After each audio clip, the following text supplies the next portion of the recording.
Well, you know, you just said that we live in a country built on religious liberty.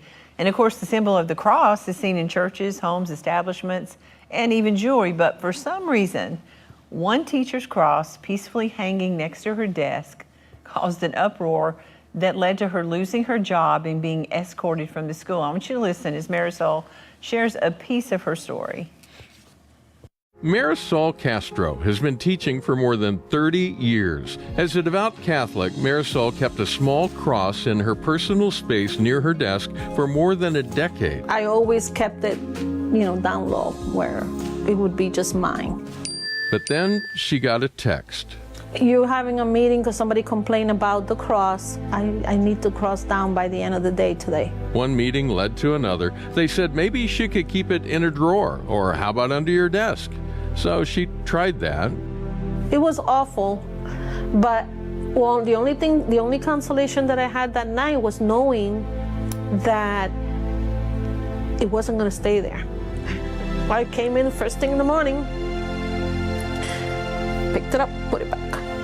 And after 30 years, that was her last day with her students. When I got into the office where they met me, they had it in a box, and they gave it to me, and they walked me out of the school like I'm a criminal with a box. After Marisol stood up for her rights, the school district retaliated. Insubordination, suspension, reassignment to a cubicle in this building downtown. They released 20 pages of internal administrative notes to the news media in violation of state law. Well, it ought to be a slam dunk under Kennedy.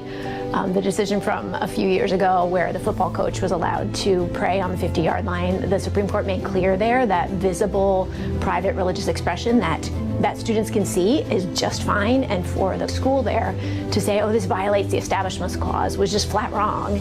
The legal battle is ongoing, but Marisol has already won an important personal victory. Because I didn't take it down, and I'm not going to take it down. Wow, She is so sweet. So where was this at exactly? This is in Connecticut. In Connecticut. Oh wow. my goodness. Well, why did this school go after her afterwards? I mean, they fired her. Why did they keep fighting it? It's baffling to us. I mean, they're persecuting her to this day, and they're not backing down. And the argument that and you're not backing down. Oh no. And the argument that a teacher can't have a cross. Maybe a few years ago there would at least be a dispute. But we just won the Coach Kennedy case at the Supreme Court, where they said, well, you can't have a coach pray because the kids might see him. They said, so what, right?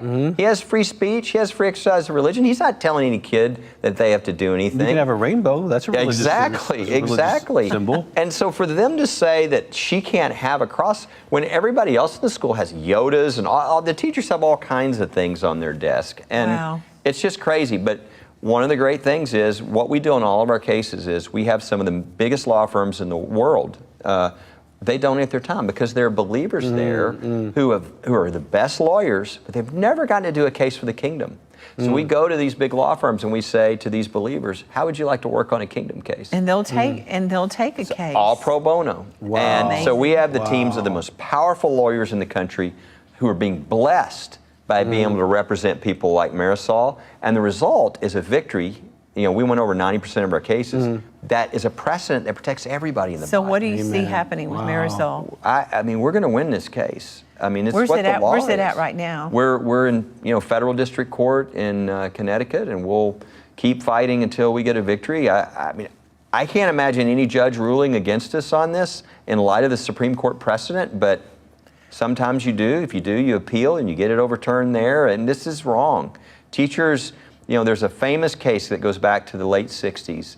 It's called Tinker, and what it says is neither teachers nor students leave their First Amendment rights at the schoolhouse gate. Well, what about her pension or, is she still going to get that? Or? Well, yeah, I mean, we're going to win everything back for her and more. Yeah. But it's just sad that she's having to go through this. And again, one of the things why prayer is so important for these people, Marisol is probably representing hundreds and hundreds and thousands of others who had this happen to them but didn't want to stand up. Yeah. So when she wins, she sets a precedent that really protects everybody else from having to go through this.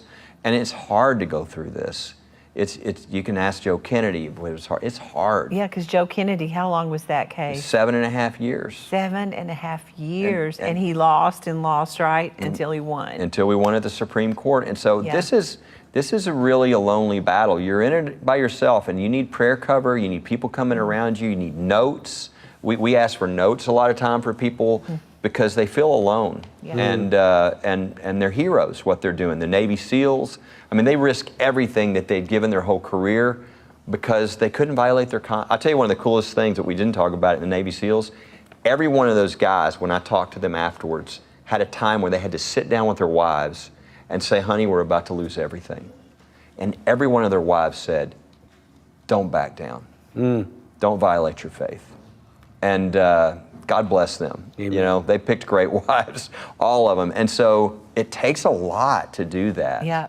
Hey family, if you're feeling inspired by this video, be sure to like, subscribe, and comment what's on your heart today. And don't forget to share this content with someone who needs to be uplifted so we can continue to be a light together.